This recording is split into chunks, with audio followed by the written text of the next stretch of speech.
بسم اللہ الرحمن الرحیم یریدون لیطفئوا نور اللہ بافواہہم واللہ متم نورہ ولو کرہ الکافرون۔ صدق اللہ مولانا العظیم۔ ان اللہ وملائکتہ یصلون علی النبی یا ایھا الذین آمنوا صلوا علیہ وسلموا تسلیما۔ اللہم صل علی سیدنا ومولانا محمد وعلی آل سیدنا ومولانا محمد وبارک وسلم علیہ۔ الصلاۃ والسلام علیک یا سیدی یا رسول اللہ وعلی آلک واصحابک یا سیدی یا حبیب اللہ۔ اللہ رب العزت جل جلالہ وعم نوالہ وعظم شانہ واتم برہانہ کی حمد و ثنا کے بعد حضور شافع یوم النشور، دستگیر دو جہاں غم گسار زمان، سید سرورہ حامی بے کساں، حضور قائد المرسلین خاتم النبیین جناب احمد مجتبی محمد مصطفیٰ صلی اللہ تعالی علیہ وآلہ وسلم کے دربار گوہر میں ہدیہ درود و سلام عرض کرنے کے بعد میرے انتہائی واجب الاحترام معزز و محتشم سامعین و ناظرین، اللہ رب العزت نے اس دنیا کائنات کے اندر متعدد انبیاء اور رسولوں کو مبعوث فرمایا۔ ہر نبی اور ہر رسول کو مالک لم یزل نے مختلف معجزات سے نوازا، کسی کو ایک معجزہ، کسی کو دو معجزے، کسی کو تین معجزے اس مالک نے عطا کیے، اور ان معجزات کو اللہ کے نبیوں نے اپنی امت کو دکھا کر ان کو ہدایت کا رستہ دکھایا۔ لیکن ہر نبی اور ہر رسول کو ایک دو معجزے یا تین معجزے دیے۔ کمال اس بات کا ہے کہ میرے اور تیرے نبی علیہ السلام کو اللہ نے بے شمار اور متعدد معجزات سے نوازا، انگنت معجزات سے نوازا، وقت اور زمانے کی قید سے ہٹ کر معجزات سے نوازا۔ جب چاہا، جس وقت چاہا، جتنا چاہا، اللہ تعالیٰ نے اپنے نبی کو معجزات کے ذریعے شانوں سے نوازا۔ یہ نہیں کسی کو دے رہے ہیں تو ان کے اوپر یہ پابندی تھی محبوب اتنا نہیں دینا، یہ تیری باؤنڈری ہے، یہ تیرا بارڈر ہے، اس سے کراس نہیں کرنا۔ نہیں، دینے پہ آئے تو دریا بہا دیے، ہیرے لٹا دیے، وادیاں اڑا دی۔ لیکن میرے محبوب کے معجزات میں سے جو سب سے بڑا معجزہ ہے وہ قرآن مجید کا معجزہ ہے۔ قرآن مجید کا ایسا معجزہ ہے کہ اس وقت کے لوگ جو عرب کے لوگ تھے، بڑے بڑے شاعر تھے، فصیح و بلیغ زبان رکھتے تھے، ان کو بڑی تکلیف تھی۔ شاعری ان کے گھر کی تھی، عربی اور نسل تھے، فصاحت و بلاغت کے مالک تھے۔ تو جب انہوں نے محبوب کی زبان سے اللہ کا قرآن سنا تو وہ حسد کی آگ کے اندر جل کر گھٹ گئے کہ یار یہ عبداللہ کا یتیم فرزند، اس نے کون سی ایسی عربی سیکھی ہے کہ جب یہ بولتا ہے تو اس جیسا کلام پورے عرب کے اندر نہیں ہوتا۔ جو یہ آیتیں پڑھتا ہے تو اس جیسی تاثیر عرب کے کسی کلام کے اندر نہیں ملتی، اور جب یہ تلاوت کرتے ہیں تو اس جیسی چاشنی کسی اور کے اندر نہیں ہوتی۔ انہوں نے میٹنگ بلائی،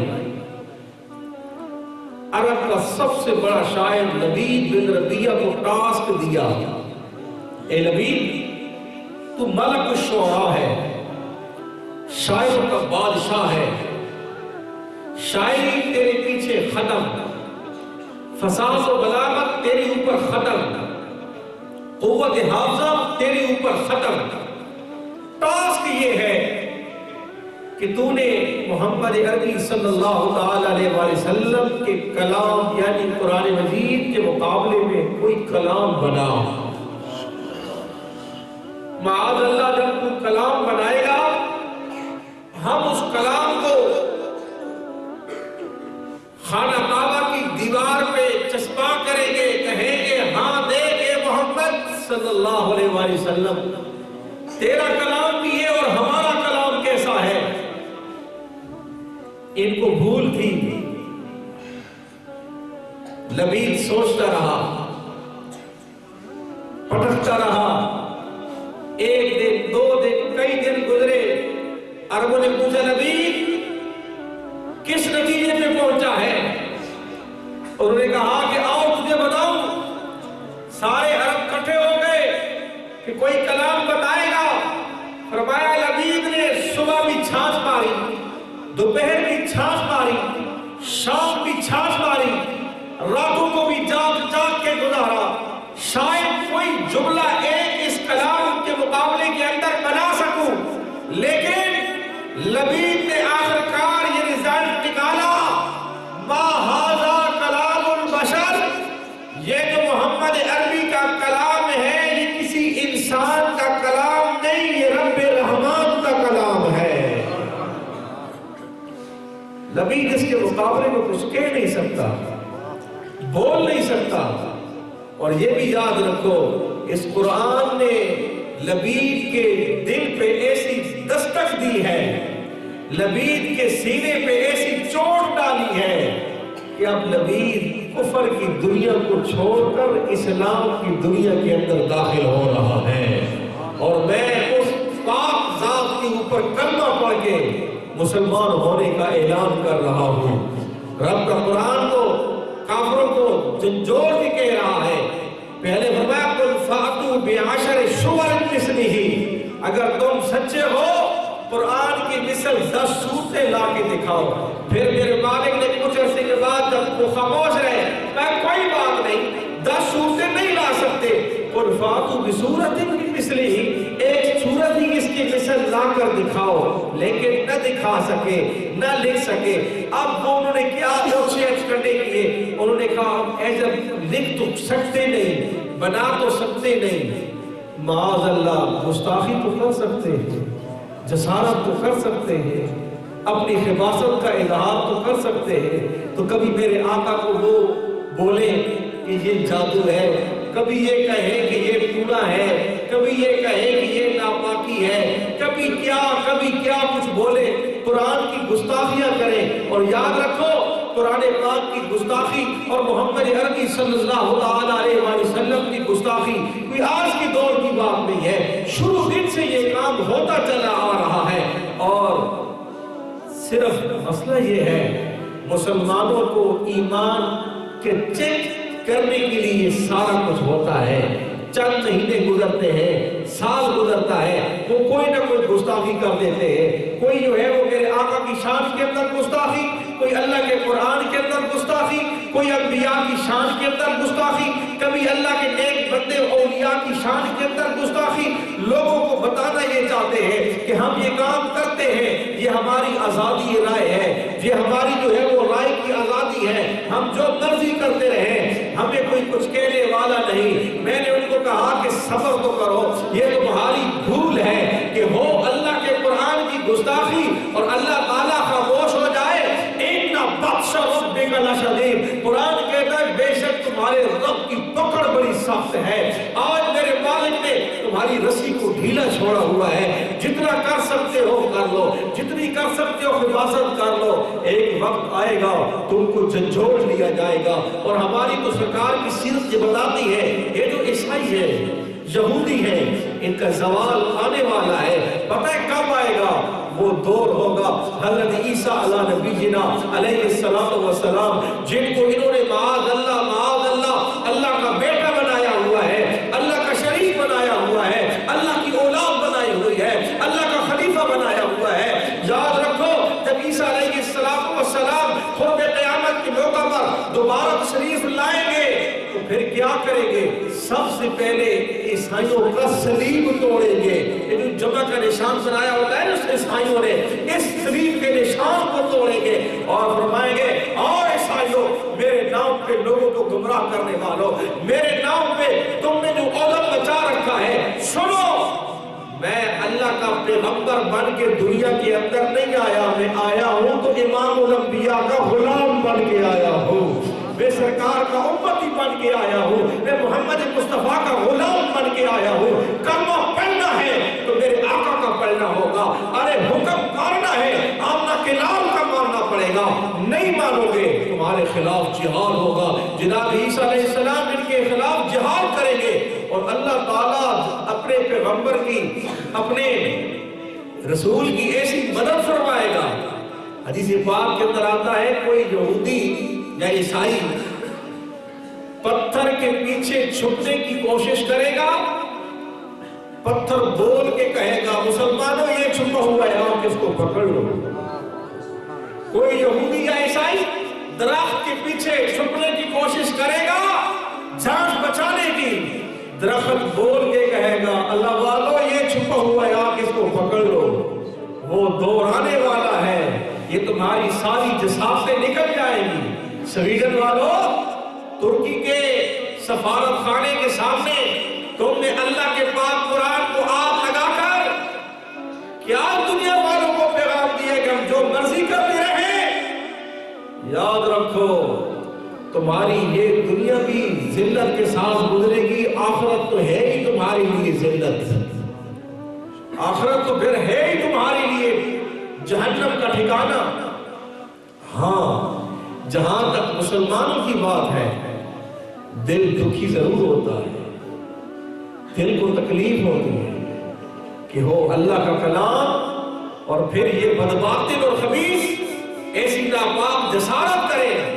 کاش ہمارے ہاتھ اتنے لمبے ہوتے کہ ہم ان کی زبانیں کھینچ لیتے، ہمارے ہاتھ ہوتے ان کی گردنیں ہوتی، لیکن ہم وہاں تک پہنچ نہیں سکتے، لیکن کم از کم ایمانی حرارت اور ایمانی جذبے کا یہ تو قدم اٹھا سکتے ہیں کہ ان کے خلاف آواز تو بلند کریں، حکام بالا سے گزارش کریں مہربانی کرو، وقت کے حکمرانوں ایسا مضبوط جواب دینا چاہیے کہ ان کو پتہ چل جائے کہ واقعی مسلمان جو ہے وہ عملاً کمزور ہے لیکن عقیدے کے لحاظ سے آج بھی مضبوط چٹان کی طرح ہے۔ قرآن ہم پڑھتے نہیں، اس میں کوئی دوسری رائے نہیں، پتہ کافروں کو بھی ہے کہ ان کی متبرک کتاب ہے، پڑھتے والے یہ نہیں ہے۔ ہمارا المیہ ہے، دل خون کے آنسو ہوتا ہے، گھروں میں رکھے ہوئے قرآن آج تلاوت کے لیے ترس گئے، مسجد کے اندر رکھے ہوئے قرآن رمضان شریف کا انتظار کرتے ہیں کب رمضان آئے گا تو ہمیں کھول کے تلاوت کی جائے گی۔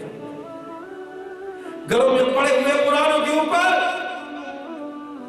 مٹی جل گئی، جالے لگ گئے، لیکن سال کے بعد جب سفیدی ہوتی ہے تو اس وقت پھر چھاڑ پوچھ کے پھر رکھ دیتے ہیں۔ ارے نادان، اگر چاہتا ہے کہ تیرے گھر کے اندر جو ہے وہ چراغ جل جائے محمد عربی کے نور کا، قرآن کو سینوں سے بسانا پڑے گا، سینے سے لگانا پڑے گا، رب کے قرآن کی تلاوت شوق اور ذوق کے ساتھ کرنی پڑے گی۔ جنہوں نے کی ہے نا اس کی پھر شان سنیے۔ وقت کا حکمران سلطان جب دنیا سے گیا کسی پیارے کے خوابوں میں آیا، اے سلطان بتا تیرے ساتھ کیا بیتی؟ فرمایا میں نے اچھے کام پڑے کیے، لیکن جس ایک نیکی کی وجہ سے اللہ نے مجھے بخشا ہے وہ ذرا نیکی تم بھی سن دو۔ فرمایا کیا؟ میری حکمرانی کے اندر ایک رات ایسی بھی گزری، میں کسی کے گھر مہمان جا کر ٹھہرا، جس کمرے کے اندر مجھے سلایا گیا، میں نے دیکھا کہ اس کمرے کی ایک الماری کے اندر اللہ کا قرآن پڑا ہوا ہے۔ سلطان کہتا ہے مجھے اچھا نہ لگا کہ قرآن اس کمرے کی الماری کے اندر ہو اور میں ٹانگیں پھیلا کے سوؤں، میں ٹانگیں کروں اس طرف، کیوں نہ قرآن پاک کو یہاں سے الماری سے نکال کر میں باہر رکھ دیتا ہوں اور پھر سو جاتا ہوں۔ عقل نے یہ میرے ذہن کے اندر ترتیب ڈالی۔ سلطان کہتا ہے میں نے کہا یار یہ کوئی بات تو نہیں کہ تو اپنے من کو خوش کرنے کے لیے، اپنی نیند پوری کرنے کے لیے رب کے متبرک کلام کو، کلام اللہ کو الماری سے نکال کے کمرے سے باہر نکالنا چاہتا ہے۔ ہر رات سلطان سو کے گزارتا ہے، آج کی رات اللہ کے کلام کے ادب کی خاطر جاگ کی کچھ نہیں گزار سکتا۔ سلطان کہتا ہے میں ساری رات رب کے قرآن کے ادب کی خاطر جاگتا رہا، مرا قبر کے اندر آیا، رب تعالیٰ کی طرف سے آواز آئی فرشتوں سلطان کو چھوڑ دو، اس کی زندگی کے اندر ایک رات ایسی بھی آئی ہے رب کے کلام کی خاطر یہ جاگتا رہا، سویا نہیں ہے، یہ سویا نہیں ہے، آج اس کے میرے تمام گناہوں کو معاف کر کے اس کو جنت عطا فرما دی ہے۔ کرم جب ہوتا ہے تو ایسے ہی ہوتا ہے۔ اور پھر آئیے اللہ کا قرآن کتنا ادب سکھاتا ہے۔ حضور جان رحمت صلی اللہ علیہ وآلہ وسلم کے اس کلام کی جتنی توقیر کر سکتے ہو، میرے پاس کافی مواد ہے جو میں لے کے آئے، لیکن وقت کا دامن انتہائی تنگ۔ ایک بات ہے، کفار یہ سمجھتے ہیں کہ یہ قرآن پاک کا نور ہم مسلمانوں کے سینوں سے نکال کے اپنے من کو ٹھنڈا کر لیں گے۔ ان کی بھول ہے، رب کے قرآن کے اندر چاشنی اتنی ہے، مٹھاس اتنی ہے، لذت اتنی ہے، یہ خود بول کے بتاتے ہیں کہ یار ہم نے پڑھا نہیں، مانا نہیں، لیکن تاثیر بڑی ہے۔ تاریخ اٹھاؤ، اندرا گاندھی ہندوستان کا وزیر اعظم، جب اس کے سامنے مصر کی قاری عبد الباسط نے قرآن پاک پڑھا، ایک محفل کے اندر اندرا گاندھی سٹیج کے اوپر صدارت کر رہا تھا، ہندوستان کے اس پروگرام کے اندر کیا دیکھتے ہیں؟ لوگوں نے اپنی آنکھوں کے ساتھ دیکھا، اس کی تلاوت کے دوران اس کی آنکھوں سے چھم چھم آنسو برس رہے تھے، رو رہا تھا۔ محفل برخاست ہوئی، ہندو اس کو پکڑ لیا، میں اے وقت حکمران گاندھی تجھے کیا پڑی تھی؟ وہ تو تلاوت کر رہے تھے، وہ تو مسلمان تھے، ان کا کلام تھا، وہ روئیں تو ٹھیک روئیں، تجھے کس بات نے رلا دیا تھا؟ اندرا گاندھی رو کے کہنے لگا، کہتے ہیں او سنو ہندوؤں، میں نے کلمہ نبی کا نہیں پڑھا، میں نے قرآن پاک کو پڑھا نہیں، اس پہ ایمان نہیں لایا، لیکن یاد رکھو جب وہ تلاوت کر رہے تھے دل خود بخود پگھلتا جا رہا تھا، میرے آنکھوں سے آنسو کا سیلاب ابھر آیا، میں نے آنکھوں سے اشارہ نہیں کیا، خود بخود آنسو نکل آئے۔ میں نے کہا یہ تو کافر بھی گواہی دیتے ہیں کہ اللہ کا قرآن جب پڑھا جاتا ہے تو دل موم ہو جاتے ہیں، دل پگھل جاتے ہیں، دلوں کے اندر سرور آ جاتا ہے۔